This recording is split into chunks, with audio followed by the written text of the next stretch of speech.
Sanibona, this is nevertheless commentaries. Pirates 1, Richards Bay 0. Uma bubuka igame, uma beqala igame, ubuka indlela i-Richards Bay be-aggressive ngakhona ne-Pirates indlela be-aggressive ngakhona, ububona ukuthi okay, it's the end to end type of a game. Omabili amaqembu awancengane ayahlaselana ngendlela eyisimanga. But as the game progresses to the first 10 minutes, you could see ukuthi Pirates was raising hand because of the experience and also the type of players the Pirates end up with what they've been through in the past weeks and over the years. You could see what they are used to playing under pressure. Hence, they raised their hands, I'm a player as the Pirates, and then they started to control the game. And they controlled it so well that Richards Bay resorted to its defense.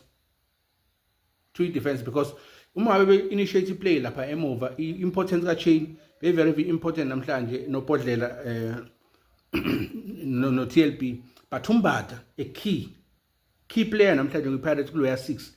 Umbata is very good as a 6, and the passing game yakhe has